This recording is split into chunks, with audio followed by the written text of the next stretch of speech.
henti-hentinya kami mengucap syukur untuk kebaikan-Mu ya Tuhan di dalam hidup kami. Tak sekalipun Tuhan meninggalkan kami percaya itu ya Tuhan. Engkau Allah Immanuel yang selalu beserta dengan kami. Terima kasih Tuhan Yesus, terima kasih, kami bersyukur. Saat ini Tuhan Yesus, kami siapkan hati kami untuk mendengarkan renungan firman-Mu hari ini. Berbicaralah atas setiap kami ya Tuhan, karena kami perlu firman. Firman-Mu itu menguatkan setiap kami, meneguhkan setiap kami. Berfirmanlah di dalam nama Yesus. Berdoa dan mengucap syukur, haleluya. Amin. Shalom Bapak Ibu, Saudara yang dikasihi Tuhan. Kembali bersama dengan saya pada hari ini Selasa tanggal 4 November 2025. Saya mau ajak saudara, kita akan membaca dan merenungkan firman Tuhan dengan tema pada hari ini, menjadi jalan Allah.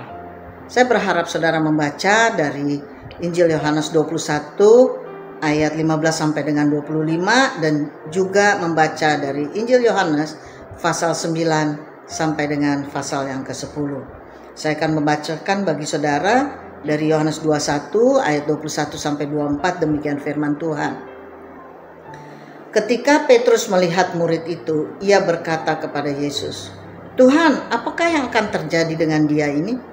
Jawab Yesus, "Jikalau aku menghendaki supaya ia tinggal hidup sampai aku datang, itu bukan urusanmu. Tetapi engkau, ikutlah aku." Maka tersebarlah kabar di antara saudara-saudara itu, bahwa murid itu tidak akan mati. Tetapi Yesus tidak mengatakan kepada Petrus bahwa murid itu tidak akan mati, melainkan, "Jikalau aku menghendaki supaya ia tinggal hidup sampai aku datang, itu bukan urusanmu."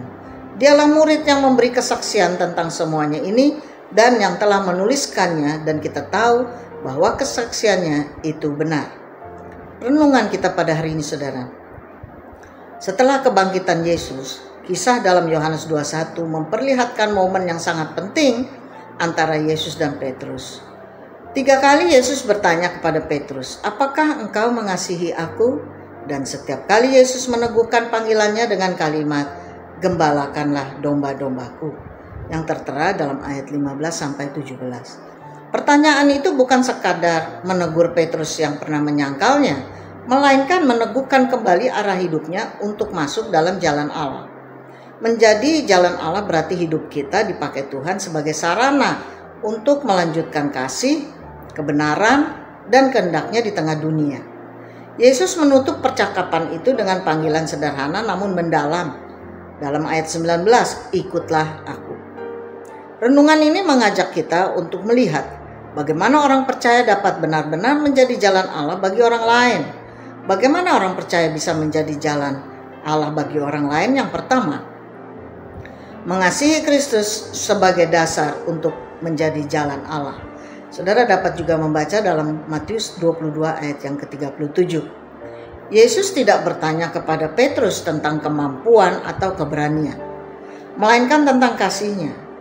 Kasih kepada Kristus adalah dasar yang membuat pelayanan kita bukan sekadar kewajiban, tetapi kerinduan. Tanpa kasih, pelayanan akan kering. Dalam 1 Korintus 13 ayat 3.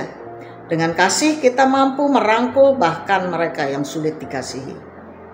Jika kita ingin menjadi jalan Allah, maka kita harus mulai dari hati yang mengasihi Kristus lebih daripada segala hal lain. Yang kedua, menjadi jalan Allah berarti menggembalakan orang lain.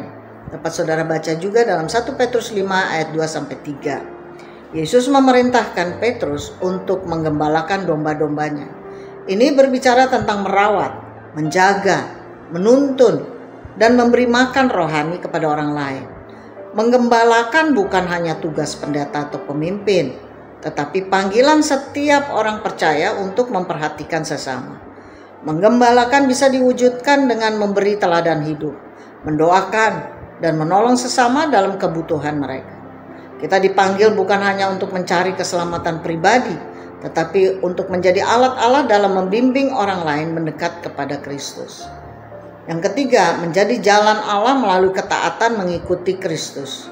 Dapat saudara baca dalam Lukas 9 ayat 23. Yesus berkata, "Ikutlah aku." Jalan Allah adalah jalan ketaatan, bukan jalan ambisi pribadi.